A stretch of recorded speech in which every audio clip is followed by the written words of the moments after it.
आप झूठ का 5,500 करोड़ चाहिए, 800 करोड़ ले लीजिए, 1,000 करोड़ ले लीजिए। ये करप्शन नहीं है तो और क्या है? इसका जवाब सरकार को देना चाहिए। इसके बाद नेशनल सिक्योरिटी, ये कंट्री बार बार कहती है नेशनल सिक्योरिटी, और हमारे जो नए होम मिनिस्टर हैं वो नेशनल सिक्योरिटी पर सबसे ज्यादा दबाव डाले हुए हैं कि नेशनल सिक्योरिटी नहीं होगा, यहां बम उठेगा, आप अलर्ट हो जाइए, बंबई में बम विस्फोट होने वाला है, दिल्ली में बम विस्फोट होने वाला है, पटना में होने वाला है, रांची में होने वाला है। इस बजट के मैं ग्रांट को देख रहा था, आपने आईबी के लिए 100 करोड़ रुपया घटा दिया है, आपने सीआरपीएफ के लिए पैसा घटा दिया है, बीएसएफ के लिए पैसा घटा दिया है। केवल किसके लिए बढ़ाया है? एनएसजी के लिए बढ़ाया है। आप अपने बजट प्रपोजल को देखिए, ये होम मिनिस्ट्री के ग्रांट को देखिए, और आईबी का पैसा घटा के एनआईए आपने बनाया है। सीबीआई के रहते हुए आपने एनआईए बना दिया, और एनआईए में 14 करोड़ रुपया पिछले साल था, इस साल 15 करोड़ रुपया दे दिया, और आप कहते हैं कि हम सारे टेररिस्ट एक्टिविटी को इससे कंट्रोल कर लेंगे। इंडो नेपाल बॉर्डर पर आपने पैसा घटा दिया है, इंडो भूटान बॉर्डर पर आपने पैसा घटा दिया है, इंडो बांग्लादेश बॉर्डर पर जो है आपने पैसा घटा दिया है। और हमारे यहां, मैं झारखंड से आता हूं, हम सबसे ज्यादा प्रभावित हैं, आसाम के लोग सबसे ज्यादा प्रभावित हैं। बांग्लादेशी इन्फिल्ट्रेटर आकर हमारे यहां करोड़ों करोड़ की संख्या में हैं, हमारे यहां के रोजगार को खा रहे हैं, और वही बांग्लादेशी इन्फिल्ट्रेटर जब दिल्ली में नौकरी कर रहे हैं, बॉम्बे में नौकरी कर रहे हैं, तो उनको बिहारी समझकर मारपीट हो रही है, भाषा के नाम पर लड़ाई हो रही है। वो कोई बिहार के लोग नहीं है, बिहार के लोग मालिक हैं, झारखंड के लोग मालिक हैं। हम स्टील प्रोड्यूस कर रहे हैं, हम आपको कोयला दे रहे हैं, हम इस देश को चला रहे हैं, और आप मालिक को जो है मार करवा रहे हैं, क्योंकि आप बांग्लादेशी इन्फिल्ट्रेटर को रोकने के लिए, वो कोई कम्युनल मुद्दा नहीं है, वो रोजगार का मुद्दा है, और आप उस मुद्दे के लिए कितने चिंतित हैं ये बता रहा है। इसके बाद आपका एक है कि 11,000 बैंक हम खोलेंगे, और आपने घोषणा की कि रूरल एरियाज में बैंक खोले जाएंगे, प्राइवेट बैंक खोले जाएंगे। हमारे यहां का देवघर का जो डीसी है, उसने अभी 15 दिन पहले एक आदेश दिया कि आप लोग कोई भी प्राइवेट बैंक में कोई पैसा जमा नहीं करिए। और मुझे लगा कि आईएएस है, सीधा आईएएस है, पढ़ा लिखा आदमी है, ये क्या कर रहा है? मैंने उससे पूछा कि क्या कारण है, तुम कह रहे हो प्राइवेट बैंक बंद कर दीजिए। उसने कहा सर, ये कोई भी आदमी किसान को पैसा नहीं दे रहा है, हमारा डिपॉजिट ले रहा है। कोई भी आदमी एक किसान को, एक विद्यार्थी को, कोई भी रोजगार करने के लिए रिक्शा वाले को, ठेले वाले को, छोटे छोटे दुकानदार को 1 रुपया देने को तैयार नहीं है। और जब यह देने को तैयार नहीं है तो हम बैंक कैसे खोलने देंगे? और वो सी रंगराजन की जो कमेटी की रिपोर्ट है, जो प्रधानमंत्री के एडवाइजर हैं, वो भी यही बात कर रहे हैं कि सरकारी बैंक तक पैसा नहीं दे रहा है तो प्राइवेट बैंक कहां से पैसा देगा? और आप कह रहे हैं कि हम 11,000 प्राइवेट सेक्टर में बैंक खोल रहे हैं। किस तरह का माहौल पैदा करना चाह रहे हैं? इसके बाद ये युवा के लिए बजट है और आम आदमी के लिए बजट है, और आपका जो है राष्ट्रपति का अभिभाषण और जो बजट का सार है, इन दो चीजों को देखा तो मुझे लगा कि इस पर जाना चाहिए। राष्ट्रपति जी कहती हैं कि the services of India means the services of the millions who suffer, it means ending poverty and ignorance and disease and equality of opportunity. और उसी तरह से उस दिन मीनाक्षी नटराजन जी बोल रही थी, बहुत अच्छा बोल रही थी, वो अपॉर्चुनिटी की बात कर रही थी और स्किल डेवलपमेंट की बात कर रहे थे।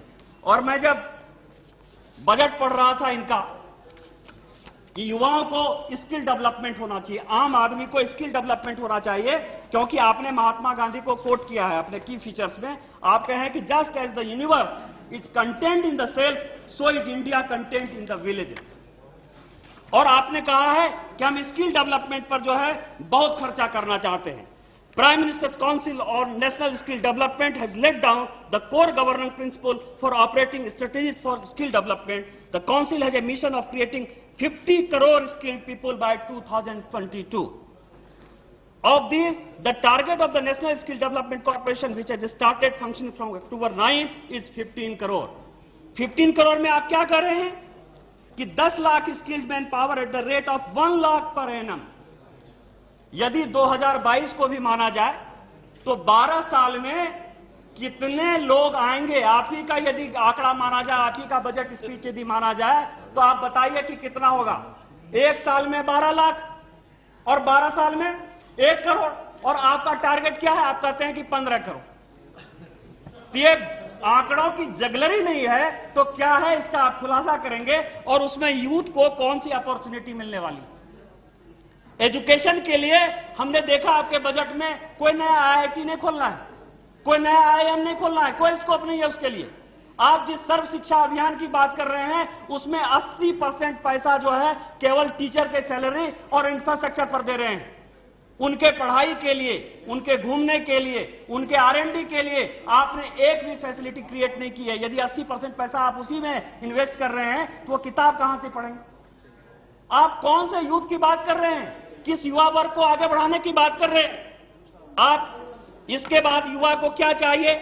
जॉब चाहिए। तो मैंने अभी कहा स्किल डेवलपमेंट में किसी को कोई जॉब नहीं मिलने वाला है। और आप नरेगा में केवल लेबर की बात करते हैं, पढ़े लिखे लोगों को क्या जॉब मिलेगा? इसके स्किल डेवलपमेंट के लिए, अर्बन के लिए आपको कोई मतलब नहीं है। अर्बन पुअर जो है वो पुअर नहीं है यदि आप ही की डिक्शनरी को देखा जाए, क्योंकि भारतीय जनता पार्टी के लिए चाहे वो शहर का गरीब है चाहे गांव का गरीब है, दोनों बराबर है।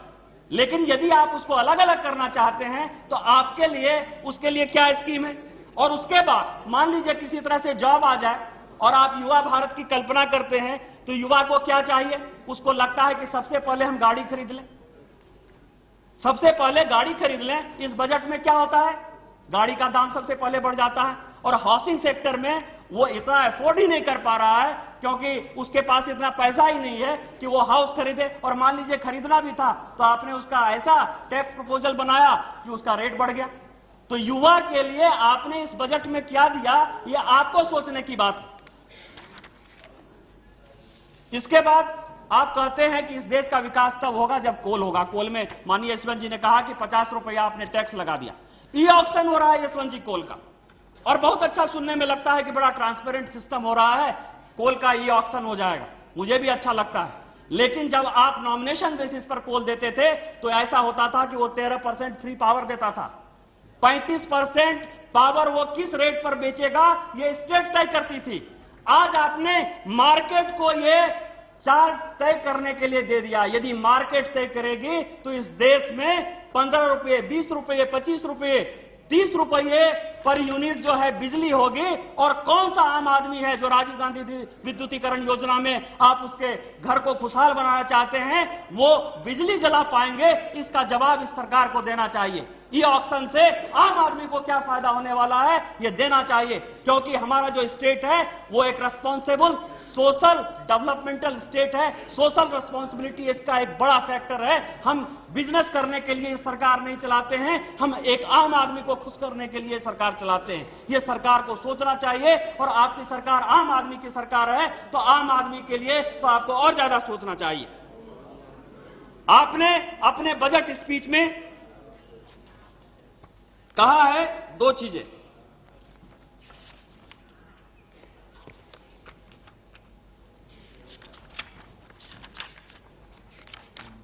आपने दो चीजें की, एक effluent treatment plant at Tiruppur, और दूसरी बात आपने कही कि हम जो है गंगा पद्मा के लिए मुर्शिदाबाद में जो है सेंट्रली स्पॉन्सर्ड फ्लड मैनेजमेंट जो है प्रोग्राम लाएंगे। मुझे किसी से कोई परेशानी नहीं, लेकिन हमारे जैसे क्षेत्र, माननीय शाहनवाज जी सामने बैठे हुए हैं, उस दिन चर्चा कर रहे थे।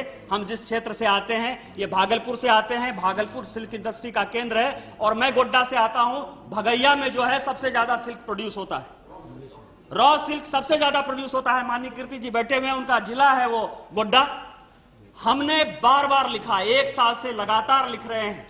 साहबगंज जो है सबसे ज्यादा गंगा के कटाव से प्रभावित होता है, झारखंड का जो साहबगंज जिला है। और उसके आदमी प्रत्येक साल ये सोचते हैं कि वो बिहार में है या वो झारखंड में है। हमने इसके लिए भी लिखा है, इतना कटाव होता है कि कभी वो झारखंड में मिल जाता है गांव, कभी वो बिहार में मिल जाता है गांव। लेकिन गलती क्या है हमारे क्षेत्र के लोगों की कि न दयानिधि मारन वो क्षेत्र पैदा कर रहा है, न प्रणब मुखर्जी पैदा कर रहा है। शाहनवाज हुसैन और निशिकांत दुबे, कीर्ति झा आजाद पैदा कर रहे हैं। छोटे छोटे लोग क्या कर सकते हैं?